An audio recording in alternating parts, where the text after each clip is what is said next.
lang sa panahon ng latest news. Daron sa tuloy niya ang pag-asa maktan pinagi ni Sir Joseph Merlas. Sir Joseph, may butang sir. Maayong buntag usab, Sir Ariel, o sa ato ang mga sukintig paminaw. Mo ni itong latest weather update para karong adlawng Lunes. Kining easterly, ang init nga hangin nga gikan sa silangan o dagat Pasipiko, mo'y weather system nga padayong nakaapekto sa ato ang nasud karon. O gawasan ni, wala gid tayo monitor nga LTO Baguio Sud o duol sa atong Philippine Area of Responsibility. Kung sud sa 24 oras, ang tibok kabisayaan, lakip na ang probinsya sa Sugbo, padayong makasinati and generally fair weather condition, kasarangan o ngayon init nga tempo sa panahon. O kung natin mga pagulan, kini mga patak-patak o mga lumalabay, labi na diya sa may silangang bahin sa Visayas, dala sa easterlies. Karong mga orasa, wala tayo nakita ng mga pagulan, diri sa Central Visayas area. Ang kenta sa itong hangin ng kadagatan, ang tibok Visayas, doon naghinay, nga sa kasarangan nga hangin, pagikan sa silangan, nga sa amin ang silangan, o gatong kadagatan, na ay malinawon, nga sa kasarangan, nga mga pagbalod. Sa tibok ng dagat, mutawag ni sa alas 10:46 sa buntag, na nagilawon nga 1.3 meters. O muhunas, sa alas 4:40 sa hapon, nga nagimabon nga 0.2 meters. At ang temperatura, 26 to 32 degrees Celsius.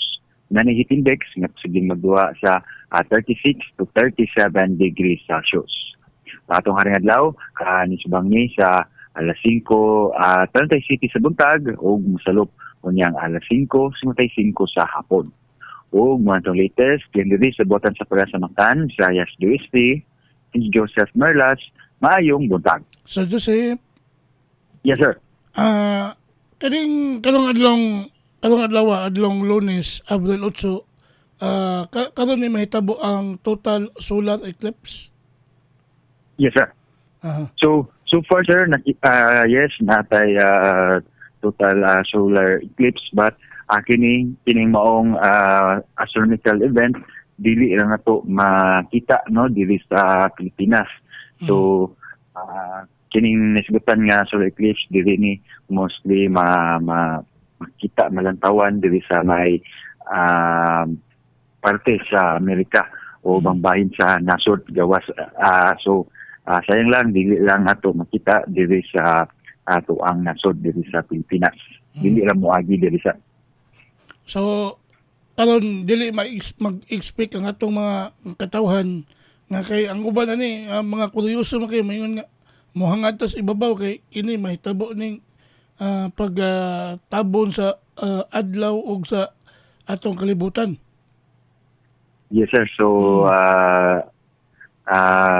kanang unfortunate lang no, dili lang nato malantawan diri sa kay kaning total solar kanang solar eclipse no, na po ni siya agian. Okay. So na po ni siya agianan nga naalay lugar matimingan lang na kung asa pwede na to malantawan. So far wala na appeal no diri sa Pilipinas.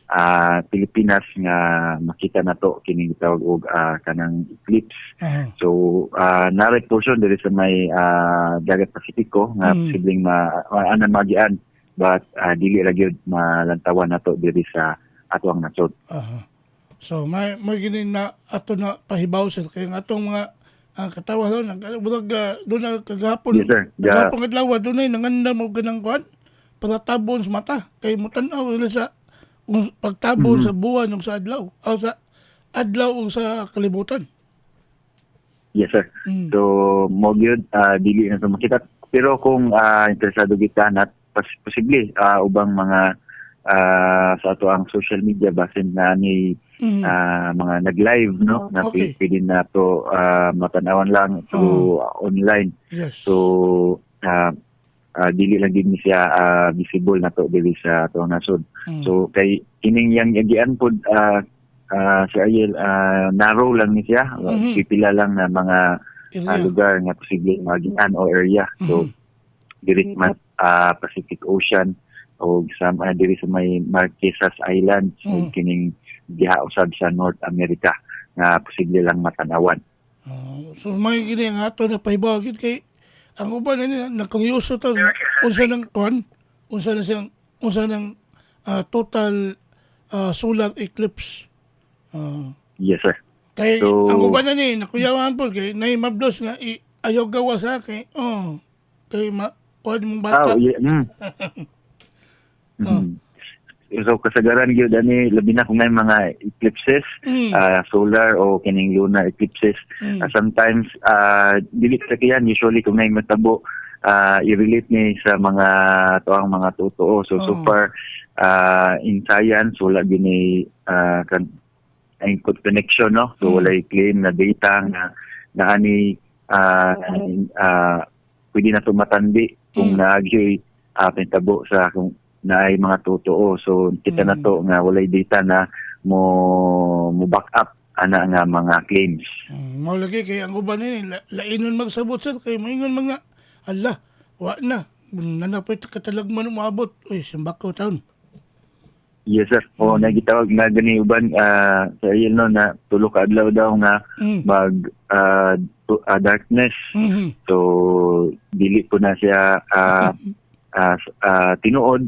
So kanay mga fake news labi na kining total lunar eclipse pila ra ni ka oras kung pila ka dili gyud tibok adlaw no na mutabon ning kaning hayag no sa adlaw sa kaning tabunan sa ato ang buwan. So far dili ni siya tinuod. So gi kuanan ni siya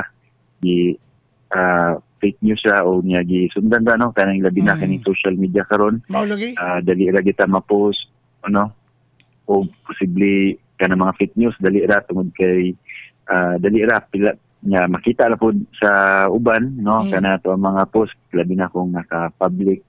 So nya kung ato ang advice is anita maminaw sa atong mga radyo sa ato ang radyo og diri sa buhatan sa ato ang Pag-asa. Pag-asa. Yeah, salamat nimo sa Joseph sa paghatag og dugang information may kalibigita nining total o solar eclipse.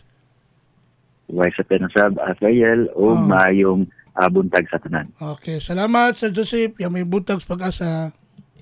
Welcome sir. Okay, good morning. Mao kato si Sir Joseph Mulas ang atong weather specialist gikan sa Pag-asa Mactan. Bukaw.